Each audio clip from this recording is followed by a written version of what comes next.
Northwest skiers have been testing the slopes at Stevens Pass for over 65 years now. In 1937, the first rope tow was built on Big Chief Mountain by Don Adams and Bruce Kerr for $600. The only problem was the ski area wasn't fully accessible in wintertime. The west side of Highway 2 closed at Scenic, and skiers had the choice of hiking 6 miles to the summit or buying a one-way train ticket for 18 cents. At the end of the day, the skiers' last run was all the way back down the highway to Scenic to their waiting cars.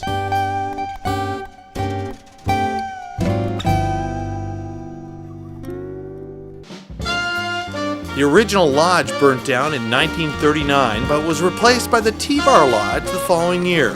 That old T-Bar Lodge served Stevens Pass for 60 years. During the 40s, more rope tows were built to keep up with skier demand, and the area expanded up Barrier Mountain. Then in 1947, Adams and Kerr added a third partner, John Calley. Calley brought in some much-needed capital, and a mile-long T-bar lift was installed on Barrier for $100,000.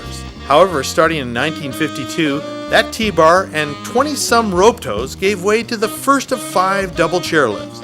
And with that, skiing at Stevens Pass really took off.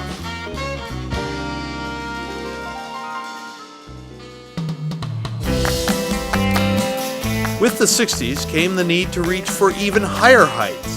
The Seventh Heaven chairlift was built to take adventurous skiers to Cloud 9.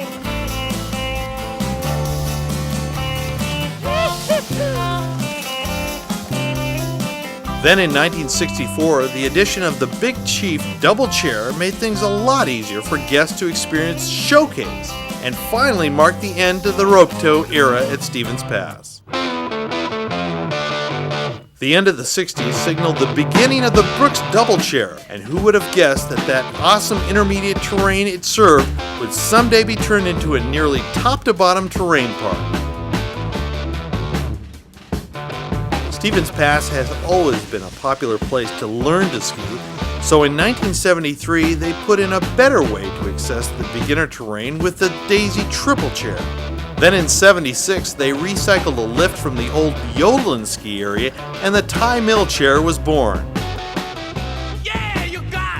Ty Mill was upgraded to a triple chair a few years back and continues to carry skiers to some choice groomers, and these borders to some awesome powder. Also in 1976, Stevens Pass Incorporated was sold to Harbor Properties.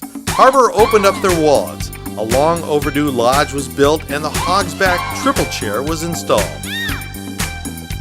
But the new owners and a lot of the Stevens Pass faithful had their eyes on Mill Valley. The backside had skiers drooling for years, and the addition of Jupiter, Double Diamond, and Southern Cross lifts opened up Mill Valley and expanded the skiable terrain to over 1,100 acres.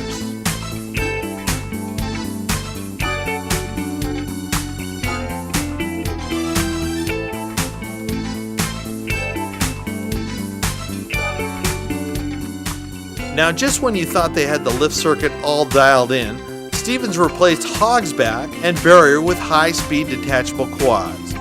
The first quad, Skyline Express, and the new Hogsback are big-time people movers.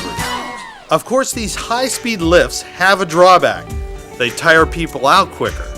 Stevens answered with the ultimate place to kick back.